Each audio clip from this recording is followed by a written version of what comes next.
Hallelujah.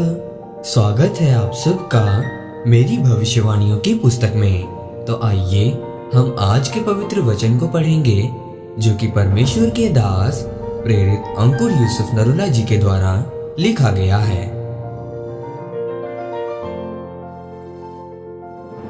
गैर भाषा आपकी उन्नति के लिए है। जैसा कि पहला कुरिन्थियों अध्याय 14 उसकी 4 आयत में लिखा है, जो अन्य भाषा में बातें करता है वो अपनी ही उन्नति करता है, परंतु जो भविष्यवाणी करता है वो कलीसिया की उन्नति करता है। मेरे प्रियो, अगर आप ये नहीं जानते कि आप कौन हैं तो आपका कुछ नहीं हो सकता। मैं आपसे इंसानों के नामों की पहचान की बात नहीं कर रहा हूँ, मैं आपके स्वर्ग की पहचान की बात कर रहा हूँ, क्योंकि जो आपको आशीष मिलती है वो स्वर्ग से मिलती है, और जो शैतान आपसे लड़ रहा है वो भी आसमान में रहता है। शैतान से लड़ने के लिए और अपने श्रापों से, बीमारियों से, दुखों से बाहर आने के लिए भी आपको आत्मिक पहचान और शक्ति चाहिए। मेरे प्रियो, बाइबल कहती है कि तुम एक राजा हो और याजक भी हो। परमेश्वर कहता है कि मैं राजाओं का राजा हूँ। अब परमेश्वर किसी देश के राजा की बात नहीं कर रहा है। परमेश्वर के लिए तुम एक राजा हो और एक रानी हो। बाइबल कहती है कि परमेश्वर राजाओं को सब चीजों पर अधिकार देता है। परमेश्वर आपको एक ऐसे राजा और रानी के समान देखता है जिसके पास अधिकार है।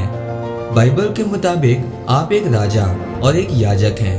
पुराने नियम में अगर किसी को मंदिर में जाना होता था तो सभी रीति रिवाज करने का काम याजकों का होता था। अभी आपको मंदिर में जाने की जरूरत नहीं है। आप घर पर बैठकर परमेश्वर से प्रार्थना कर सकते हैं। याद रखें कि परमेश्वर ने जो हथियार आपको दिया है उसका उपयोग आपको करना है। परमेश्वर कहते हैं कि मेरे ऊपर विश्वास करने वालों में ये चिन्ह होंगे कि वो दुष्ट आत्माओं को निकालेंगे और वो नई नई भाषाएं बोलेंगे। जब आप अन्य भाषा बोलेंगे तो शैतान ने जो कुछ आपसे छीना होता है वो सब छूटता है, क्योंकि बाइबल में लिखा है जब आप पर गैर भाषा आएगी तो वो आपके जीवन में एक ईश्वरीय मकसद के साथ आएगी। जो कुछ भी शैतान आपसे छीनता है, गैर भाषा उसे वापस लेकर आएगी। ये आपको वहां खड़ा करेगी जिसके लिए परमेश्वर ने आपको मसा किया है।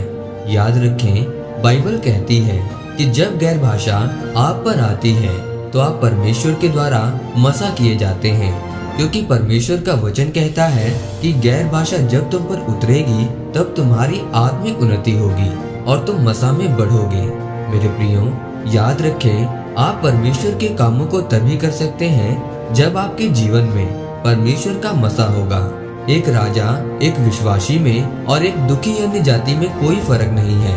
अगर आप पर परमेश्वर का मसा नहीं है और अगर आप पर मसा है तो आपको किसी भी चीज के लिए रोने की जरूरत नहीं पड़ेगी। इसीलिए शैतान आपको पाप में गिराना चाहता है, क्योंकि उसको मालूम है कि अगर मैं इसके जीवन से राजा होने के मसा को खराब कर दूंगा तो ये एक नाम का ही मसीही रह जाएगा। जिस तरह एक चलता हुआ साइकिल एक खड़ी गाड़ी से अच्छा है, चाहे वो गाड़ी 1 करोड़ की क्यों ना हो, उसी तरह एक अन्य जाति व्यक्ति बिना मसा वाले व्यक्ति से अच्छा है।